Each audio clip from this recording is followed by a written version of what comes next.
نؤمن به ونتوكل عليه ونعوذ بالله من شرور أنفسنا ومن سيئات أعمالنا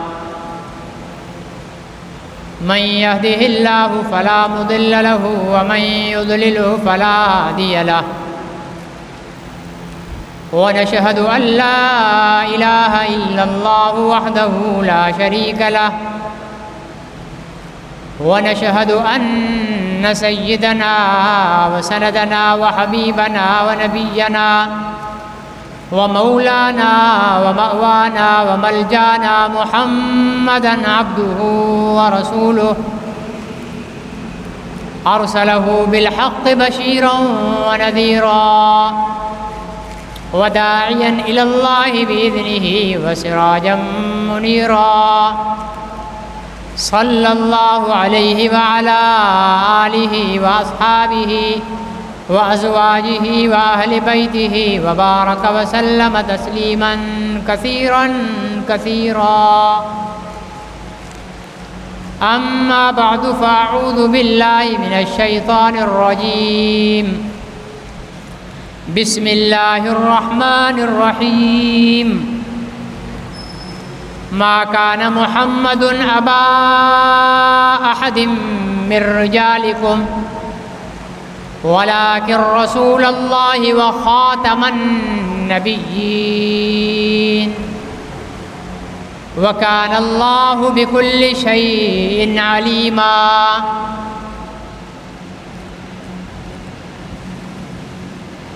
وقال النبي صلى الله عليه وسلم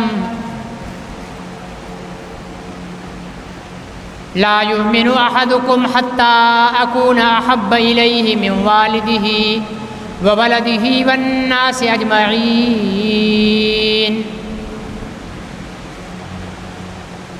صدق الله وصدق رسوله النبي الكريم ونحن على ذلك لمن الشاهدين والشاكرين والحمد لله رب العالمين.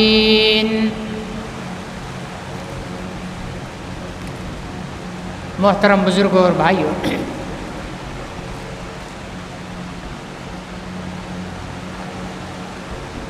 ہمارے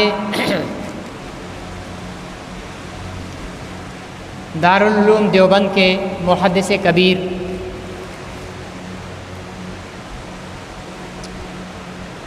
نصف صدی سے زائد عرصے تک مسند حدیث پر بیٹھ کر بخاری شریف کا درس دینے والے امام العصر سید محمد انور شاہ کشمیری رحمۃ اللہ علیہ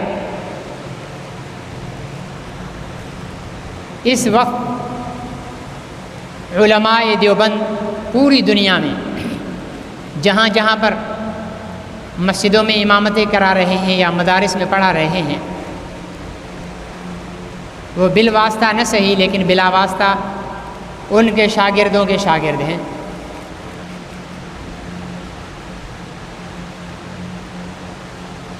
انہوں نے فرمایا وہ ایک موقع پر حج پر تشریف لے جا رہے تھے، ڈھابیل ریلوے اسٹیشن پر بیٹھے ہوئے تھے،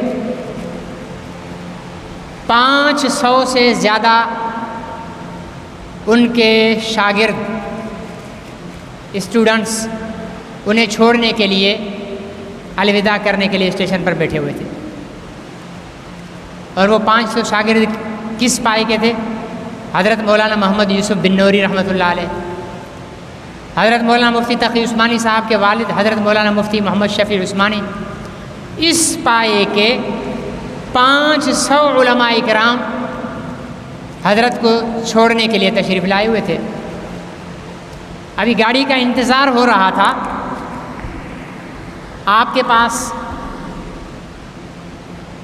ٹیلی گرام آ گیا۔ یہ آج کی نسل ٹیلی گرام نہیں جانتی ہے، یہ پرانے دور میں ٹیلی گرام ہوتا تھا۔ ٹیلی گرام آیا، حضرت نے وہ ٹیلی گرام پڑھا. وہ ٹیلی گرام آیا بہاولپور سے.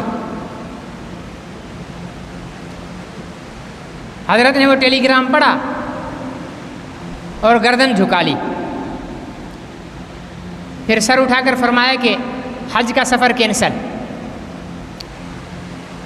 حج کا سفر کینسل، میرا سامان گھر پہنچا دو، بہاولپور کا ٹکٹ کرواؤ. سارے شاگرد پریشان، حضرت خیر تو ہے، حج کا سفر. وہ ٹیلی گرام کیا تھا؟ بہاولپور میں ایک مسلمان بچی کے ساتھ قادیانی کا نکاح ہو گیا. پہلے وہ بھی مسلمان تھا، بعد میں وہ لڑکا قادیانی ہو گیا. جب قادیانی ہو گیا تو مسلمان لڑکی کے ماں باپ نے کہا کہ اب ہم تجھے نہیں دیں گے. اس نے عدالت میں کیس کر دیا کہ میری بیوی نہیں دے رہے. اب عدالت نے مسلمانوں کو بلایا. مسلمانوں نے موقف اختیار کیا کہ قادیانی دائرہ اسلام سے خارج ہیں، کافر ہیں، اور کافر سے مسلمان کا نکاح نہیں ہوتا. اس قادیانی نے کہا کہ ہم اصل مسلمان ہیں اور ان سے اچھے مسلمان ہیں، اس لیے مجھے میری بیوی دلائی جائے. تو وہاں مسلمانوں نے علماء سے رابطہ کیا. علماء نے مشورہ کیا کہ بھائی موجودہ دور کے جو سب سے بڑے عالم دین ہیں انہیں بلایا جائے تاکہ عدالت میں حضور علیہ السلام کی ختم نبوت کا مسئلہ پیش کر سکیں، عدالت کو سمجھا سکیں کہ حضور علیہ السلام کی ختم نبوت کا منکر کافر ہوتا ہے. یہ ٹیلی گرام حضرت کشمیری رحمۃ اللہ علیہ کے پاس آئے کہ آپ آ جائیں بہاولپور عدالت میں. تو شاگردوں نے پوچھا حضرت کیا ہوا؟ تو فرمانے لگے بھائی میرے پاس ٹیلی گرام آیا ہے حضور علیہ السلام کی ختم نبوت کا وکیل بن کر بہاولپور کی عدالت میں پیش ہونے کا. میں نے اپنی زندگی کی تمام نیکیوں پر نظر دوڑائی، تمام نیکیوں پر، مجھے کوئی ایسی نیکی نظر نہیں آئی جس کی وجہ سے شفاعت محمدی یقینی ہو جائے. ایسا کوئی عمل نظر نہیں آیا مجھے. یہ کون کہہ رہے ہیں؟ جنہوں نے 50 سال سے زیادہ عرصہ صرف بخاری شریف کا درس دیا ہے بیٹھ کر شاگردوں کو. بس یہ میرے لیے ایک ایسا عمل ہے کہ حضور کی ختم نبوت کا طرفدار بن کر جاؤں گا تو میری نجات اور بخشش یقینی ہو جائے گی. اس لیے حج کا سفر کینسل. پھر حضرت گئے، مقدمہ بھی ہوا، الحمدللہ وہ مقدمہ مسلمانوں نے جیتا بھی صحیح. یہ پہلا بر صغیر میں پہلا عدالتی کیس تھا جس میں ہندوستان بہاولپور کی عدالت نے یہ فیصلہ دیا کہ قادیانی دائرہ اسلام سے خارج ہیں. اس وقت برطانیہ کی گورنمنٹ نے نواب آف بہاولپور، نواب محمد صادق رحمۃ اللہ علیہ، ان سے کہا کہ بھائی تمہاری عدالت میں ہمارے لوگوں کا کیس چل رہا ہے. برطانیہ نے کہا تمہاری عدالت میں ہمارے کچھ لوگوں کا کیس چل رہا ہے، اپنی عدالت سے کہو کہ ان کے حق میں فیصلہ دے. تو نواب صاحب نے برطانیہ سے کہا کہ تم نے ہم سے ہر چیز چھین لی،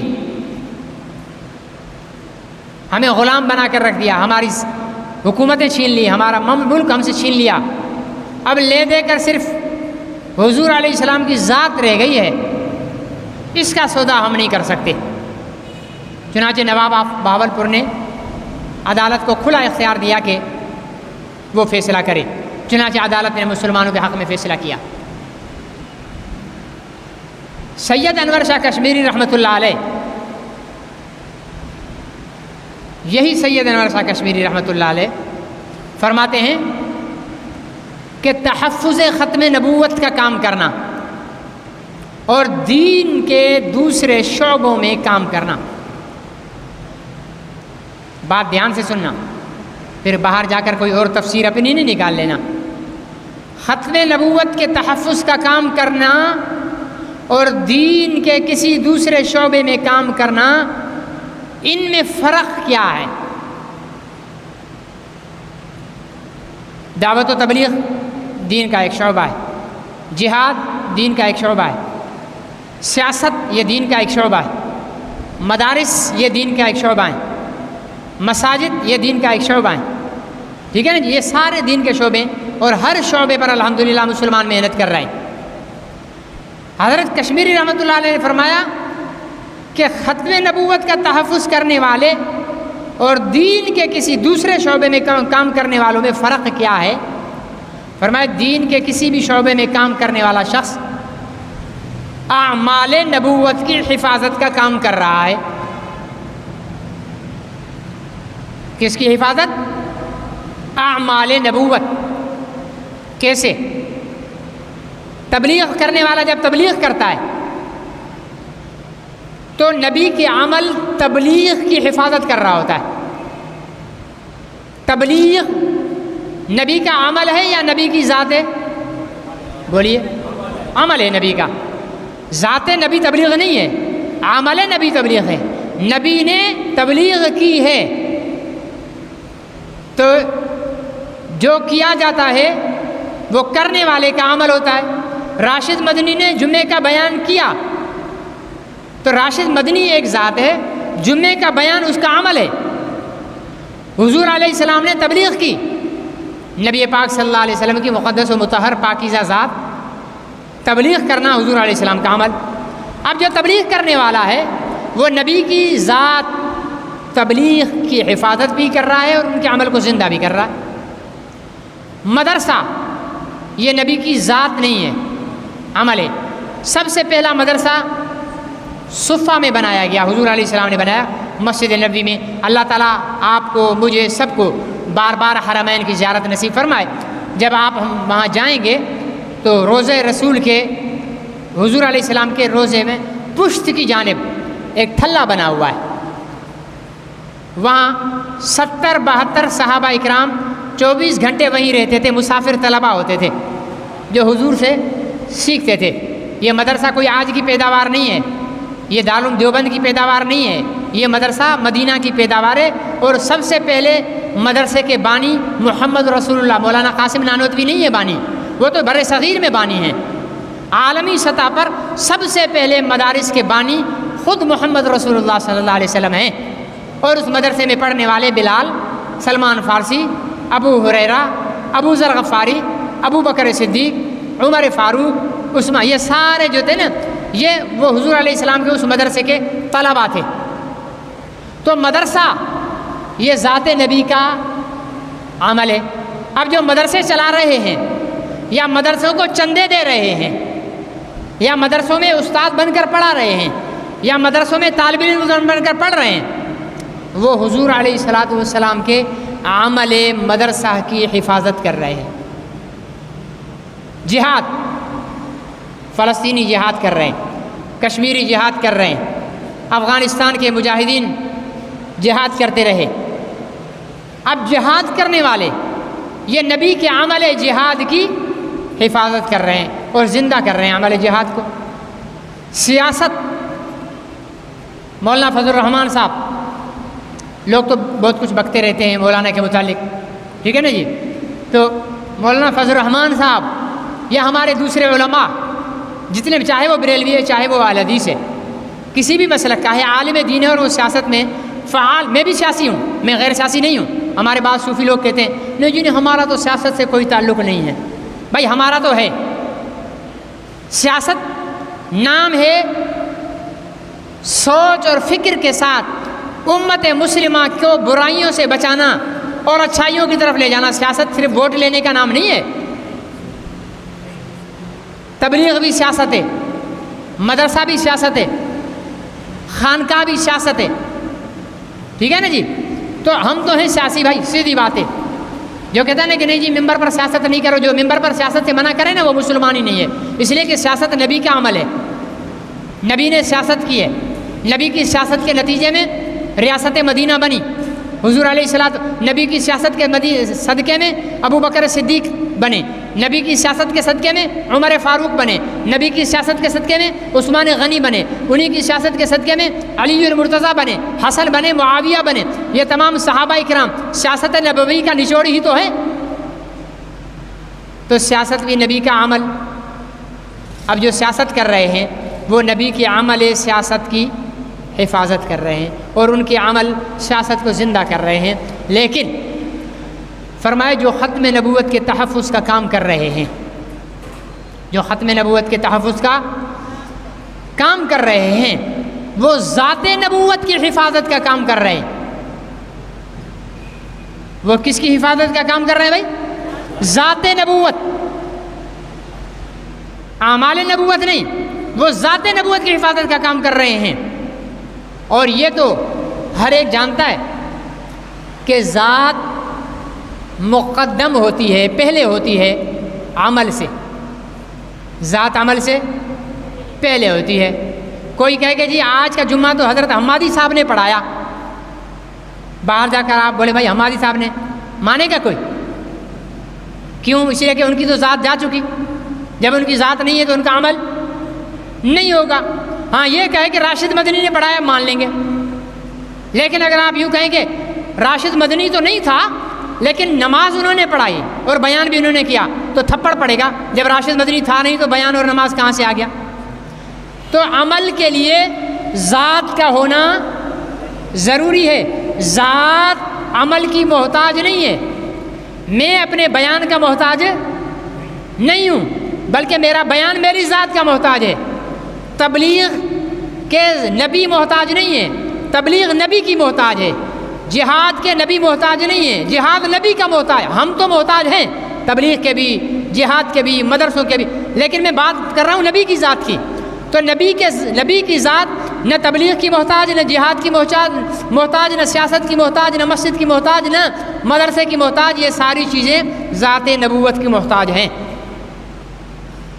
اب آئیے، یہاں تک کی گفتگو کا خلاصہ یہ ہوا کہ ختم نبوت کا تحفظ کرنا ذات نبوت کا تحفظ ہے۔ کس کا تحفظ ہے؟ مل کر بولیں۔ ذات نبوت کا تحفظ ہے، ختم نبوت کا تحفظ کرنا۔ اب ذات نبوت کا تحفظ کتنی بڑی نیکی ہے؟ اب یہ پوچھتے ہیں، یہ تو ہم نے سید انور شاہ کشمیری سے پوچھا۔ اب ذات نبوت کا تحفظ کتنی بڑی نیکی ہے، یہ ہم پوچھتے ہیں خلیفہ ثانی امیر المومنین سیدنا عمر بن خطاب رضی اللہ تعالیٰ عنہ سے۔ آپ کی خلافت کا زمانہ ہے، لوگ آپس میں بیٹھے ہوئے تبصرے کر رہے ہیں۔ کسی نے کہہ دیا کہ یار عمر ابو بکر سے آگے نکل گئے، عمر ابو بکر سے، یار عمر کا زمانہ ابو بکر سے بہتر، عمر ابو بکر سے بہتر۔ حضرت عمر نے یہ سن لیا، جب یہ سنا باہر آئے، پوچھا کسی نے کہا؟ کسی نے کہا کہ جی میں نے کہا۔ تو وہاں ایک تاریخی جملہ ارشاد فرمایا، دلوں پر لکھنے والا جملہ ہے، فضائل اعمال کھولو وہاں پر بھی موجود ہے۔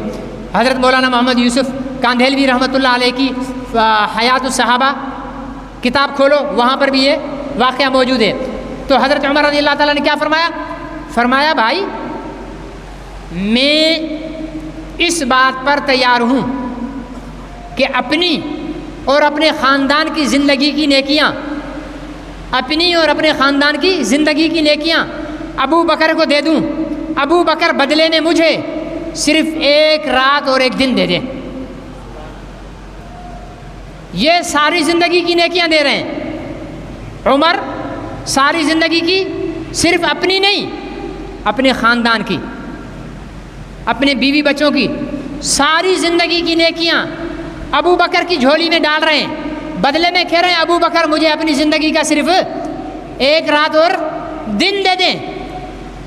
اما عائشہ صدیقہ رضی اللہ تعالیٰ عنہ، ٹھیک ہے نا جی، جو عائشہ صدیقہ رضی اللہ تعالیٰ عنہ کو اماں مانتے ہیں وہ حلالی، جو ماں کو بیٹا ماں نہ مانے وہ حرامی ہوتا ہے، ٹھیک ہے نا جی۔ تو ہم تو سیدہ کائنات خاتون اول، ٹھیک ہے نا جی، خاتون اول جن کی پاکیزگی اور طہارت کو 18 آیات کے ذریعے اللہ رب العزت نے قرآن پاک میں بیان کیا، ان کی پاکیزگی کی گواہی اللہ تعالیٰ نے خود دی، اس سے بہترین تو ہماری سگی مائیں بھی نہیں ہیں۔ صحیح ہے یا غلط ہے؟ ہماری سگی ماؤں کی پاکیزگی کو اللہ نے بیان کیا ہے، لیکن اس ماں کی پاکیزگی کو اللہ نے بیان کیا ہے۔ تو وہ فرماتی ہیں میں حضور علیہ السلام کے ساتھ لیٹی ہوئی تھی، آسمان پر چاند نہیں تھا، اندھیری رات تھی، ستارے چمک رہے تھے، میرے دل میں خیال آیا یار ستاروں جتنی گنتی کسی کی نہیں ہوتی، ستاروں کی تعداد بے حساب ہے۔ میرے دل میں آیا، میں نے پوچھا یا رسول اللہ آسمان پر جتنے ستارے ہیں اتنی نیکیاں کسی کی ہیں؟ سن رہے ہو نا بھائی، توجہ ہے نا؟ آسمان پر جتنی نیکیاں، جتنے ستارے، اتنی نیکیاں کسی کی ہیں؟ آپ نے فرمایا ہاں ہے نا۔ یا رسول اللہ کس کی؟ فرمایا عمر کی۔ کس کی بھائی؟ عمر کی۔ حضرت عائشہ فرماتی ہیں یا رسول اللہ پھر میرے ابا ابو بکر کی؟ میرے ابا ابو بکر کی؟ فرمانے لگے تیرے ابا ابو بکر کی اتنی نیکیاں تو ہجرت کے صرف ایک رات اور دن کی ہیں۔ سبحان اللہ نکلی نہیں آپ حضرات کی زبان سے، ہے نا؟ یہاں جیے بھٹو کا نعرہ لگواؤں پھر تو سب لگاؤ گے، عمران خان زندہ باد کا نعرہ لگاؤں پھر تو سب لگاؤ گے، میاں شریف نواز شریف کا زندہ باد کا نعرہ لگاؤں پھر سب لگاؤ گے۔ شان ابو بکر کی ایک جملہ کہا ہے آپ کی زبانوں سے سبحان اللہ نہیں نکلی بھائی، اتنے کنجوس ہو کیا؟ جو ابو بکر سے محبت کرتے ہیں وہ کہیں سبحان اللہ۔ فرمائے کہ اتنی تو ابو بکر صدیق کی ایک رات اور دن کی نیکیاں ہیں۔ تبھی تو حضرت عمر کہہ رہے ہیں میری ساری نیکیاں ابو بکر کو دے دو، بدلے میں ابو بکر سے صرف ایک دن اور رات کی نیکیاں لے لو۔ دے کیا رہے ہیں؟ نماز، روزہ، حج، زکوٰۃ، تلاوت، تہجد، ٹھیک ہے نا؟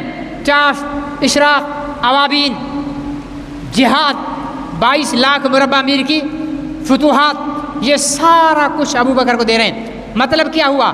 نماز دے کر بدلے میں جو چیز لے رہے ہیں وہ نماز سے تو افضل ہوگی نا، ہوگی یا نہیں ہوگی؟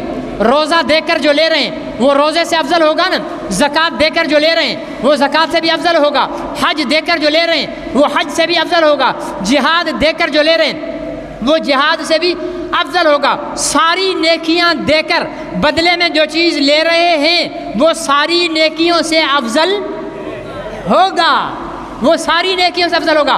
اب آؤ ابو بکر صدیق کی سیرت کا مطالعہ کرتے ہیں، ابو بکر صدیق کی سیرت کا مطالعہ کرتے ہیں۔ کیا ہے ابو بکر صدیق کی سیرت کے اندر؟ وہ کون سی نیکی ابو بکر؟ نماز تو جیسی عمر نے پڑھی ویسی ابو بکر نے پڑھی، روزے جیسے عمر نے رکھے ویسے ابو بکر نے رکھے، حج جیسے عمر نے کیا ویسا ابو بکر نے کیا، زکوٰۃ عمر نے دی، زکوٰۃ ابو بکر نے دی، تبلیغ عمر نے کی، تبلیغ ابو بکر نے کی، یہ تو نیکیاں برابر ہے۔ پھر ابو بکر کے پاس ایسا کون سا خزانہ ہے نیکی کا، ایسی کون سا عمل ہے جس کی وجہ سے حضور علیہ الصلوۃ والسلام فرماتے ہیں کہ اتنی نیکیاں تو ایک رات کی ہیں، اور ابو عمر سارے خاندان کی نیکیاں دینے کے لیے تیار ہو گئے ہیں۔ جب ہم نے غور سے مطالعہ کیا تو وہ ہجرت کی رات ہے، جب حضور علیہ السلام رات کے تاریکی میں سیدنا صدیق اکبر کے دروازے پر پہنچے تو صدیق اکبر پہلے سے اونٹنیوں کو لے کر تیار کھڑے تھے، پیغام نہیں بھیجا تھا کہ ابو بکر میں آ رہا ہوں، بس کسی وقت کہہ دیا تھا کہ ابو بکر تیار رہنا، ابو بکر تیار رہنا، ان قریب حکم ہونے والا ہے۔ حضور نے جیسے دروازہ بجایا ابو بکر نے کھولا، ابو بکر سوئے نہیں۔ یا رسول اللہ کیسے سوتا؟ میں تو انتظار میں تھا کہ کب آپ کو حکم ملے اور آپ آئیں۔ اچھا اتنی تیاری کر رکھی ہے۔ تیار ہوئے، غار ثور، اللہ آپ سب کو لے جائے حرمین۔ غار ثور کو دیکھو گے، زمین، سطح زمین سے 3 میل کی بلندی پر وہ غار ہے، 3 میل کی بلندی پر غار ہے۔ آج 1445 سال ہو چکے، ٹھیک ہے نا جی؟ حضور کے بعد 1445واں حج ہجرت کے بعد چل رہا ہے۔ 1445 سال ہر سال لوگ چل چل کے راستہ بنا دیا ہے۔ یہ اس دور کی بات ہے جب غار ثور پر کوئی گیا نہیں تھا۔ جب غار ثور کے پہاڑ کے کنارے پر پہنچے، حضرت ابو بکر بیٹھ گئے، حضرت ابو بکر بیٹھ گئے۔ اب سبحان اللہ میں کمی نہیں ہونی چاہیے، ابو بکر بیٹھ گئے۔ حضور نے پوچھا ابو بکر بیٹھے کیوں؟ عرض کیا یا رسول اللہ اتنی بلندی ہے، آپ چڑھو گے؟ میرا دل نہیں چاہتا کہ آپ اتنی بلندی چڑھو، اس لیے میں بیٹھ گیا ہوں۔ میرے کندھوں پر آپ بیٹھیں، میں آپ کی سواری، آپ میرے سوار، میں آپ کی سواری، آپ میرے سوار۔ 3 میل کی بلندی اوپر پہاڑی پر کندھوں پر بٹھا کر پہنچے۔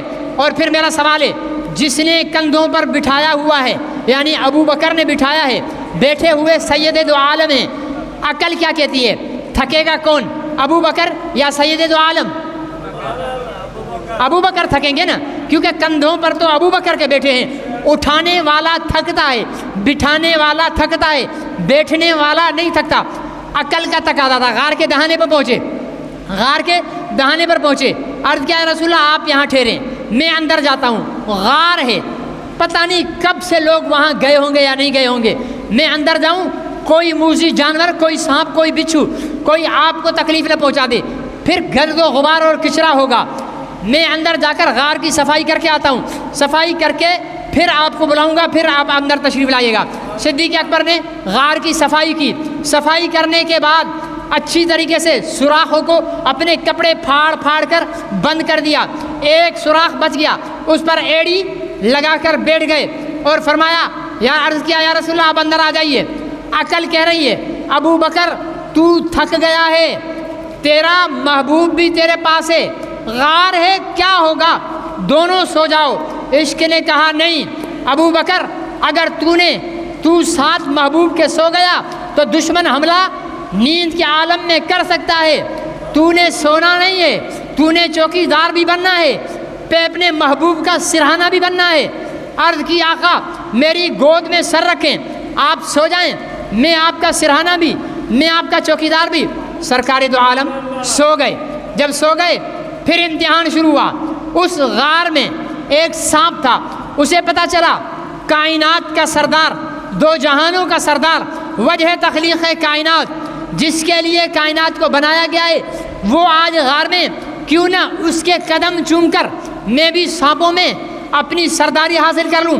وہ آنے لگا تو آگے اس کو رکاوٹ صدیق اکبر کے پیر کی ملی، غار سوراخ سے سانپ پیغمبر کی قدم بوسی کرنے آ رہا ہے۔ ابو بکر سمجھ رہے ہیں پیغمبر کو نقصان پہنچائے گا، سانپ نے ڈنک مارا، عقل نے کہا پیر ہٹا دے، ابو بکر مر جائے گا، سانپ کا ڈنک ہے۔ عشق نے کہا ابو بکر جو سانپ تجھے ڈنک مار سکتا ہے وہ تیرے محبوب کو بھی مار سکتا ہے، اس لیے جان دے دینا لیکن پیر مت ہٹانا، تیرے محبوب کی جان کا سوال ہے۔ صدیق اکبر نے پیر نہیں ہٹایا، سانپ ڈنک مارتا رہا، زہر کی وجہ سے ابو بکر صدیق کی آنکھوں سے آنسو گرے، نکلے، رخ مصطفیٰ پر گرے، پیغمبر کی آنکھ کھلی، فرمایا ابو بکر رو کیوں رہے ہو؟ عرض کیا یا رسول اللہ رو نہیں رہا ہوں، سانپ نے ڈنک مار دیا ہے۔ آپ نے فرمایا چھوڑ دو، چھوڑ دیا۔ آپ نے فرمایا ادھر لاؤ، کہاں ڈنک مارا ہے؟ یا رسول اللہ یہاں پر ڈنک مارا ہے۔ آپ نے لعاب دہن، آپ نے دیکھے تو صحیح پیغمبر کے منہ کا لعاب کہاں لگایا جا رہا ہے؟ صدیق اکبر کی ایڑی پر لگایا جا رہا ہے، لگایا۔ فرمایا ابو بکر دو خبر؟ عرض کیا یا رسول اللہ اب تو کچھ بھی نہیں ہے، جیسے کچھ ہوا ہی نہیں تھا۔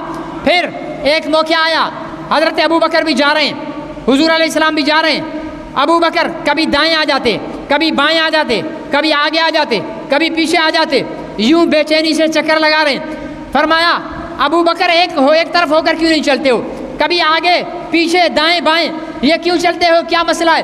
عرض کیا یا رسول اللہ آپ کے سر کی قیمت لگائی ہے کافروں نے، 100 سرخ اونٹ اور کتنا کلو سونا، کتنا کلو چاندی۔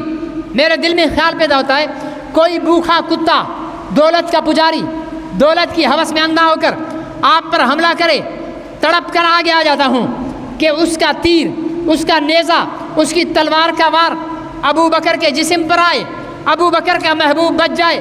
پھر یہی سوچتا ہوں ابو بکر تو آگے جا رہا ہے، کوئی پیچھے سے آ جائے، تڑپ کر پیچھے آ جاتا ہوں، یہی سوچ کر دائیں، یہی سوچ کر بائیں۔ فرمایا سچ ابو بکر تو صرف اسی لیے میرے گرد چکر لگا رہا ہے؟ عرض کیا ہاں یا رسول اللہ اسی لیے تاکہ آپ بچیں اور میری جان آپ پہ فدا ہو جائے۔ حضور علیہ السلام نے ہاتھ اٹھائے، فرمایا اللہ ابو بکر سے میں بھی راضی ہوں، تو بھی راضی ہو جا۔ جس سے اللہ بھی راضی، اللہ کا رسول بھی راضی، اگر پوری دنیا بھی اس پر بھونکے اس کی شان میں کوئی فرق آئے گا؟ کچھ بھی اس پر بکواس کرے اس پر فرق آئے گا؟ نہیں آئے گا۔ جس سے اللہ راضی ہو گیا، جس سے اللہ کا محبوب راضی ہو گیا، پھر تیری میری رضامندی کی ضرورت ہے ہی نہیں۔ اگر میں ابو بکر سے راضی نہیں ہوں گا تو اپنے لیے جہنم کا گڑھا کھودوں گا۔ میری تو جنت ہے ہی اسی میں کہ میں ابو بکر کے ساتھ راضی ہو جاؤں۔ میں اس ابو بکر کے ساتھ کیوں نہ راضی ہو جاؤں جس ابو بکر سے رب بھی راضی ہے، رب کا محبوب بھی راضی ہے۔ میری اوقات ہی کیا ہے؟ تو اس سارے سفر میں اندر غار میں سوراخوں کو بند کرنا، پھر سانپ کے اوپر، سوراخ کے اوپر ایڑی لگانا، کندھوں پر بٹھانا، اس ساری کہانی میں حضرت ابو بکر صدیق نے کس کی حفاظت کی؟ ذات نبوت کی. مل کر بولو، ذات نبوت کی، یعنی نبی کی ذات کی حفاظت کی. ٹھیک ہے نا، نبی کی ذات کی حفاظت کی نا. پتہ چلا کہ نبی کی ذات کی حفاظت کرنا نماز سے بڑا کام ہے، نبی کی ذات کی حفاظت کرنا حج سے بڑا کام ہے، نبی کی ذات کی حفاظت کرنا زکوٰۃ سے بڑا کام ہے، نبی کی ذات کی حفاظت کرنا جہاد سے بڑا کام ہے، نبی کی ذات کی حفاظت کرنا تبلیغ سے بڑا کام ہے، نبی کی ذات کی حفاظت کرنا مسجد بنانے سے بڑا کام ہے، نبی کی ذات کی حفاظت کرنا خانقاہ بنانے سے بڑا کام ہے. یہ میں نہیں کہہ رہا، یہ سیدنا عمر فاروق کہہ رہے ہیں. آپ مرضی ہے آپ کی اور میری کہ ہم نبی کی ذات کی حفاظت کریں. قرآن پاک میں اللہ رب العزت نے ایک جگہ فرمایا فالذین آمنوا به وعزروا ونصروا واتبعوا النور الذي انزل معه اولئک هم المفلحون. فرمایا کہ وہ لوگ جو اس پر ایمان لائے، اس کی عزت کی، ونصروا اور اس کی مدد کی. علماء نے لکھا ہے کہ یہ جو مدد کرنا ہے یہ آج بھی حضور علیہ السلام کے ساتھ ہے، کیونکہ حضور زندہ ہیں. آپ کی مدد کیا ہے؟ آپ کے دین کی حفاظت کرنا مدد ہے. آپ پر کوئی کتا بھونکے اس کے ساتھ بھیڑ جانا یہ آپ کی مدد ہے. جہاں فرمایا لا ترفعوا اصواتکم فوق صوت النبی، نبی کی آواز سے اپنی آواز بلند نہ کرو، یہ روضہ رسول کے اوپر لکھی ہوئی آیت آج بھی. فرمایا کہ جیسے حضور کی زندگی میں آپ سے آواز بلند کرنا منع تھا، اسی طرح آج بھی حضور کا وہی حق ہے کہ وہاں مسجد نبوی میں آواز بلند نہیں کرنی ہے، اور وہاں آپ کو بلند آواز ملے گی بھی نہیں سوائے اذان، اقامت اور نماز کے. تیسری آواز ہم پاکستانیوں کے حوالے ہوتا نا اگر روضہ رسول، تو پتہ نہیں کیا ہو رہا ہوتا وہاں. یہ تو اللہ تعالیٰ نے بالکل وہ جیسے کہتے ہیں نا کریلا وہ بھی نیم چڑھا، ایسے موحد لوگوں کے حوالے کر رکھا اللہ تعالیٰ نے مدینہ منورہ کو، ورنہ تو ہم نے پتہ نہیں کیا کچھ کر رکھا ہوتا. تو آج بھی حضور علیہ السلام کا حق ہم پر ویسا ہی ہے. آج ہماری ذمہ داری ہے کہ ہم ذات نبوت کی حفاظت کریں، ہماری ذمہ داری ہے ہم ذات نبوت کی حفاظت کریں.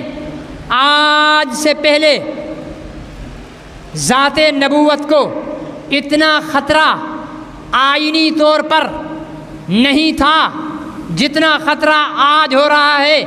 آج سپریم کورٹ کی چھتری کے نیچے نبی پاک کو سور کی چربی کھانے والا کہنے والوں کو تحفظ فراہم کیا جا رہا ہے. سپریم کورٹ کی چھتری کے نیچے پیغمبر کے روزے کو ذلیل لکھنے والوں کو تحفظ دیا جا رہا ہے. سپریم کورٹ کی چھتری کے نیچے مرزا غلام احمد قادیانی کے یہ فرمودات کہ میں جاگ رہا تھا، نہ نیند تھی نہ اونگ تھی، عین بیداری کی حالت میں میرے کمرے کا دروازہ کھلا. یہ غلام احمد قادیانی لکھ رہا ہے، میرے کمرے کا دروازہ کھلا، محمد الرسول اللہ داخل ہوئے، علی داخل ہوئے، حسن داخل ہوئے، حسین داخل ہوئے، ان کے ساتھ ایک حسین و جمیل خوبصورت عورت داخل ہوئی. وہ میرے پاس آئی، قریب آئی تو میں نے پہچانا کہ وہ فاطمۃ الزہرا ہے. یہ مرزا غلام احمد قادیانی کی کتاب تذکرے کے 22ویں صفحے پر لکھا ہوا ہے. اگر آپ کو کوئی کہے کہ راشد مدنی اپنی بیوی کو لے کر، راشد مدنی اپنی بیٹی کو لے کر، راشد مدنی اپنے جوان بیٹوں کو لے کر اپنی بیٹی کے ساتھ آیا تھا اور اس کی بیٹی میرے پاس آ کر بیٹھی تھی اور اس نے اپنا سر جو ہے میرا سر راشد مدنی کی بیٹی نے اپنی گود میں رکھا، بتاؤ اس سے کیا تاثر ملتا ہے کہ راشد مدنی کتنا بے غیرت ہے کہ وہ اپنی بیٹی کو غیر مرد کے پاس لے کر جا رہا ہے. غلام احمد پاکستان کی سپریم کورٹ کے اندھے جج، نالائق جج، بے غیرت جج، دیوس جج، تیری لاش کو بھی کیڑے پڑیں گے، تیرے کتے تیری ہوٹ جو گوشت کو چبائیں گے. یہ تو سپریم کورٹ کا ہمیشہ جج نہیں رہے گا. بہت سے جج آئے اور چلے گئے، رب محمد کی قسم ہے باقی وہ رہا جو محمد کا وفادار تھا، ورنہ محمد کے غدار کی ہڈیوں کو بھی کتوں نے منہ نہیں لگایا ہے. مرزا غلام احمد قادیانی کہتا ہے عین بیداری کی حالت میں میرے کمرے میں محمد رسول آئے، علی آئے، فاطمہ، حسن آئے، حسین آئے، ان کے ساتھ ایک